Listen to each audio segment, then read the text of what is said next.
Hey, how's it going, guys? Today I'm checking out the iView Megatron 2 here. Now, after using this for over 4 months, I gotta say this is a solid choice for a 2-in-1 $120 laptop for school. Now, the first reason is because it's thin. It's about 0.7 inches, and it goes from 13 by 5 to 9 inches to 0.7. So this makes it easy to carry around, easy to put inside of your backpack. Nothing too crazy, like thick or heavy. I want to say it's actually about 5 pounds. In my original video, I said it was less than 5 pounds because it felt kind of like lighter than that. But I guess I'm used to testing out like laptops that are like 15.6 inches and a little larger, so sometimes they're heavier. But nonetheless, this is easy to carry around, easier than like other laptops you'll see. The next thing was the battery life. This has a massive 10,000 milliamp hour battery inside of this. Now, for something so thin, I'm really impressed at how they're able to put all that in. I guess they kind of spreaded it out. That's just my guess.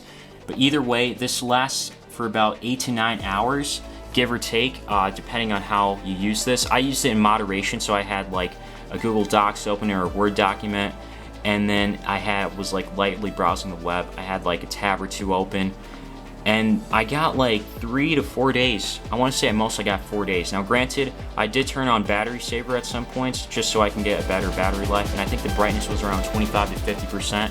The higher the brightness, the quicker the battery is going to die out or drain out.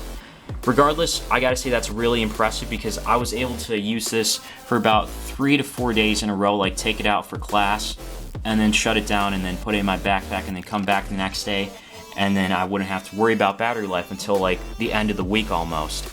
So I really like that about this compared to like a lot of other laptops that I've tested out.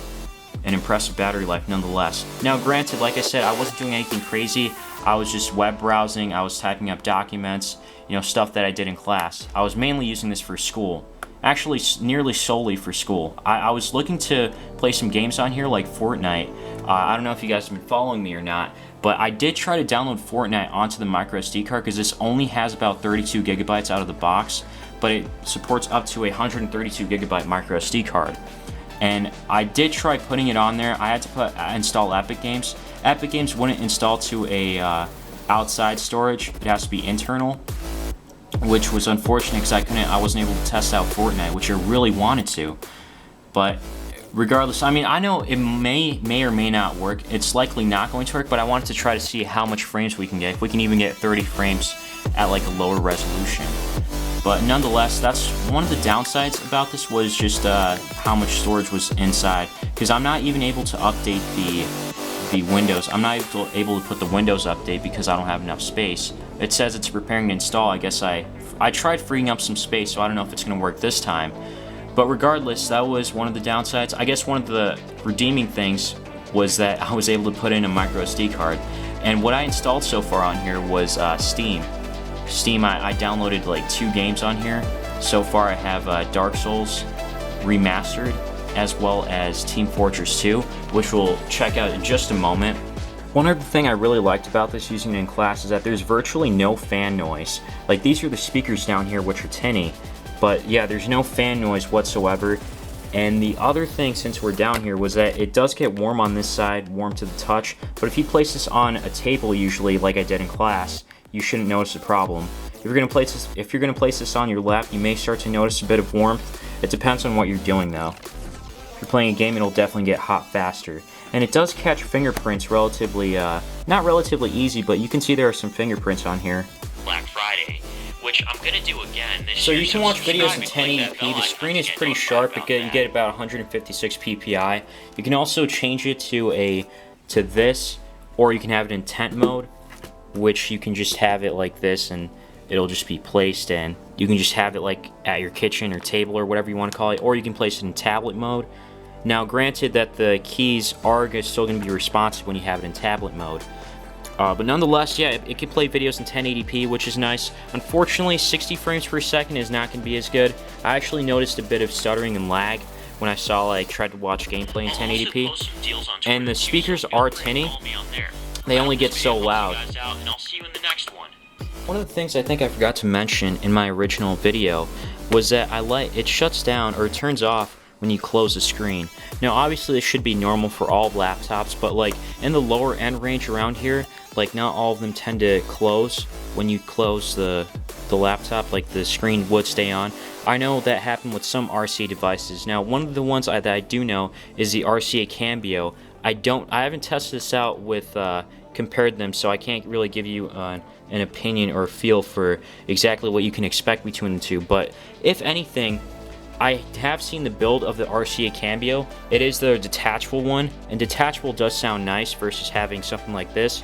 But I tried that with the RCA Viking Pro, and it looks like they have the same build styles, and I did not like that build style because it felt pretty cheap, and it felt kind of flimsy, like the latch that it was holding on to sometimes.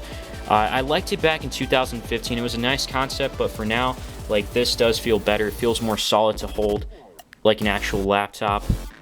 The keyboard down here is pretty nicely laid out, so it's easy to type, and it's pretty responsive too. I had no problems whatsoever, unlike with other tablets that I've tested, or sorry, laptops like in the cheaper price range. They weren't as responsive, and then when you backed up to like delete something, there was a bit of a delay. No problems here. And there's also the trackpad here, the touchpad, and it doesn't have a right clicker, but you can click 2 fingers to right click, and it's pretty responsive too, but again, it's a trackpad. I'm not a fan of any trackpads at all. This does work, but obviously mouse is a better option, and it does support a mouse because you can plug one in. The first game we're checking out here is Team Fortress 2. Now, it's definitely laggy. It's pretty much unplayable at these parts. What's interesting is that when I had it at 1080p, it was lagging even more. And I have it at 720p now. The lowest it'll go is something like around 600. I have the settings set to low, or at the bare minimum. So this is set to a lower resolution. And kind of smoother, but I can't actually know. You can see some stuttering right there. Yeah, it definitely freezes up. I wonder if windowed mode would work a little better. But I mean, this should give you kind of a feel that it's not going to be that smooth either way for playing games. Now, when I played Minecraft, it was alright, but I guess, you know, Steam games don't work pretty well. Dark Souls wasn't working too well either. So right now I'm playing in window mode, and it doesn't look like there's too much of a difference. I mean, there's still stutters going on and everything. And, I mean, I don't know, I don't see this being playable too much. Maybe to some people. And the worst part is, the frames aren't working. I would have fraps on or something to show the frame rate, but it's not there. But either way, it should be easy to tell at certain moments, just like right now. It's really laggy. So I guess I would say it's unplayable. So for games, not so good. But overall, this is a solid choice for school if you're looking to type up Word documents, some web browsing, and watching HD videos, because it's easy to carry around in school, being less than an inch thick, quiet to use in class with virtually no fan noise, can last around 9 hours, and it's all for $120. Well, that's going to be it for this video. Leave a like if you found this video helpful, and subscribe if you want to see more. As always, thanks for watching.